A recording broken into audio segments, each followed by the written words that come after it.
Ce dans quoi nous sommes pris ici est une guerre virtuelle. Il ne s'agit pas de balles, de bombes ou de frontières ou même de territoires, non. Le nerf de cette guerre est l'information. Well, let's now talk to political journalist and author GUERRE Coleman, who joins us from Paris this evening. Thanks very much for joining us again on RT International. You're in the French capital. What's the mood and atmosphere in the city right now? We're being told that there's a state of war and a state of emergency.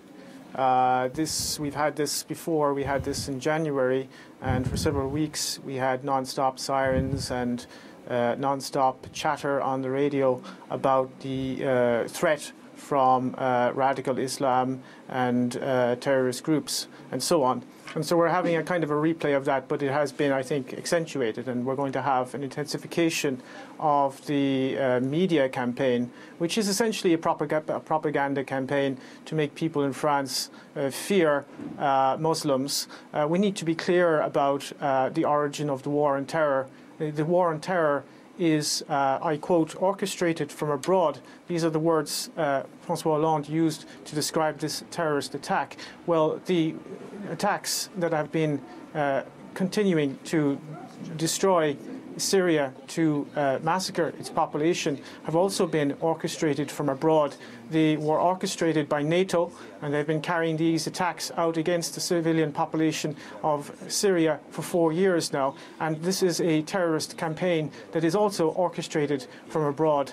And people in Europe need to understand that there is a war that is becoming global, that is being waged against civilian populations in particular. It is a form of neo-imperialism and neo-colonialism which aims to divide and conquer European and Middle Eastern and African and the world's population, for that matter, and to make them submit to a global order that does not serve the interests of most of the people on this planet, but that does serve the interests of a very few ruling elite, a very small, tiny, and particularly tyrannical ruling elite. There is no war on terror. There is a war that is being waged using proxy groups, terrorist proxy groups, and they are being used against nation states who are resisting US and Israeli hegemony, and they are also being used as a means of disciplining the workforces in Europe. In a period of mass unemployment and austerity, you now have terrorist attacks being committed by terrorists funded, armed and trained by Western intelligence agencies. There is no such thing as ISIS. ISIS is a creation of the United States. We know that from official sources of the US military themselves. Declassified documents from the Defense Intelligence Agency have confirmed that. And the French government is now attempting to drum up support for more military intervention in Syria. And what they want to do is they want to get in on the game. The game is almost lost. The Russians have routed much of the Islamic State. You now have Islamic State militants coming into Europe disguised as refugees. That will destabilize Central Europe, and the French government wants to get in on the game in Syria and prop up those so-called moderate rebels. There are no moderate rebels, of course, in Syria. There are Al-Qaeda and ISIS militants, terrorists who have been beheading people, eviscerating people, absolutely creating chaos and genocide right across the region, and this does not serve the Syrian people or anyone other than the Western corporate elites and their geopolitical interests. What do you expect France to do now in the light not only of Friday's terrorism, but 10 months on from Charlie Hebdo? It's not going to ease up on what it's doing, is it? No. It much depends on how the French public will react. If they will, we are being bombarded now with a media propaganda campaign. There's this non-stop talk where we're told not to go out in the street. We're supposed to be fearful and keep quiet and so on. I think there is going to be a campaign against dissidents in France. They're very worried about the new media that has emerged in recent years, and they are very worried worried about the alternative media. So I think there you will see, we saw this actually after the attacks in January, you will see a conflation of terrorism and dissidents. So one of the tools which the media, the mass media uses to discredit any kind of rational questioning of the established order, and particularly the war on terrorism, is to deride those who would question the war on terrorism as conspiracy theorists. And I think you're going to see a crackdown on so-called conspiracy theorists and websites that actually publish rational and honest analysis of what is happening. So you're going to see more of that type of intellectual terrorism, which is already at boiling point in France. I mean, it's got to the point now where you have professors in universities who are being intimidated. You have school teachers who are basically being fired for even suggesting that there may be a link between French imperialism and terrorism. There was one case recently, for example, of a school teacher who almost lost his job when he suggested there might be a link between French foreign policy and terrorism. So we are going through a period of deep intellectual terrorism. And of course, these random terrorist acts, which are a form of low-intensity civil war. I think that the current crisis, the refugee crisis, which is really a form of coercive engineered migration, because it could have easily have been prevented, this form of coercive engineered migration is going to make this a lot worse, and it is going to create the conditions of civil war. It is a natural consequence, of course, of globalization, of financial capitalism. This is essentially what it leads to. I mean, it leads to a breakdown of society. And the only way in which they can kind of keep everybody down is by a policy of divide and conquer. So you're going to see a situation where you've got very much a Wahhabized working class in France. They're being Wahhabized by the allies of the French political elite, the Saudis and the Qataris. They're building Wahhabite mosques all over the place. And that is going to Wahhabize the youth, and they're going to be then used as pawns, if you like, in much bigger geopolitical wars, proxy wars against Russia, proxy wars against Iran in the Middle East, and so on. And that is going to create massive social unrest. It's going to divide working people against each other. And the only people who are going to actually benefit from this are the war contractors, the military-industrial media intelligence complex. So in whatever way you look at this, I don't know who exactly committed this attack and this atrocity, but the real people who are responsible, whether directly or indirectly or consciously or unconsciously, is the French government, because they have been complicit in terrorism in the Middle East and all over Africa.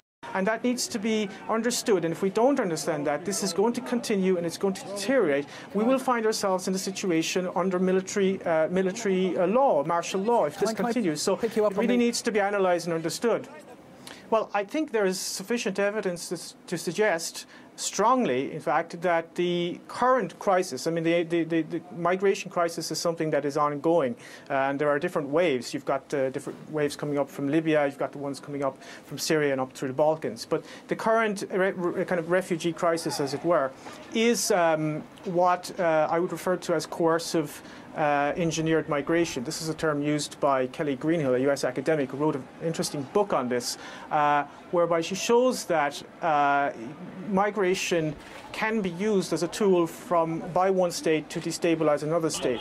In this case, it's definitely being used by the United States and Turkey to destabilize the Balkans, Mitteleuropa, which would be Hungary, and of course Germany. And the geostrategic reasons of this are basically go back to classical geopolitics, which is Halford Mackinder's theory of dividing the world island. That is to say, you divide the Eurasian Peninsula from the Baltic Sea to the Black Sea. You create an intermarium there so that you prevent German and Russian unity. Here, you're in a situation where the French government is totally subordinate to US dictates. This is a country that has been completely taken over by US imperialism, just as Germany. And France doesn't really have a foreign policy. It does whatever Washington tells.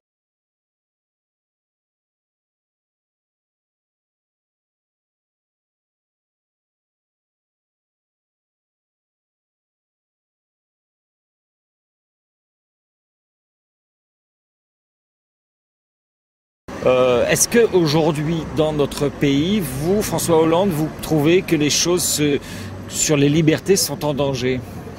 Je crois qu'au nom d'une cause qui est juste, nécessaire, lutter contre le terrorisme, on est en train de faire des amalgames et des confusions.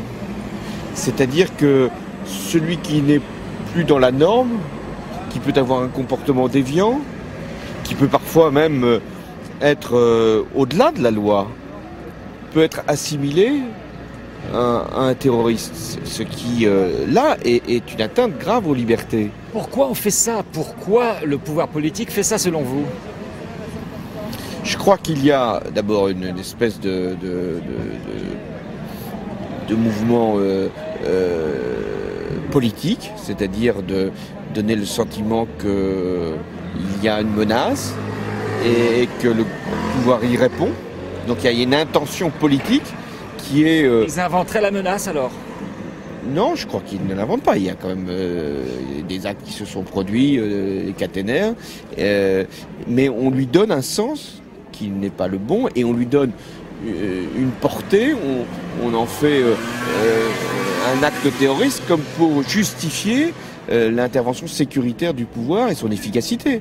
Et puis deuxièmement, il y a une forme de dérive sécuritaire qui justifie des lois sans cesse plus répressives au nom d'une menace qui parfois est réelle et parfois, on le voit bien, est virtuelle ou voire même inexistante.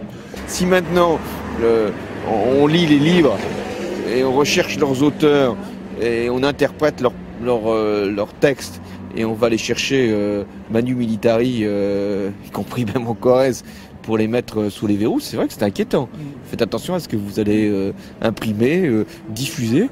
On ne sait jamais, hein, vous pouvez y passer aussi. Est-ce que vous êtes inquiet, vous? Parce que... On ne sait jamais. Ouais. Qu'est-ce qui peut se produire? Enfin, moi, je ne crois pas que mes textes encore m'exposent, mais quelqu'un qui... La littérature est pleine quelquefois de délire, d'ailleurs. Mais on commence à lire ces textes, à supposer que cette fiction devienne peut-être une incitation au passage à l'acte, et qu'on peut se retrouver là comme ça, mis au fer. C'est vrai que c'est assez troublant. Hein?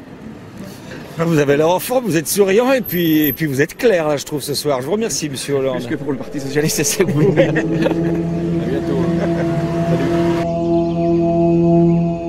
Vous devez chercher vous-même la vérité.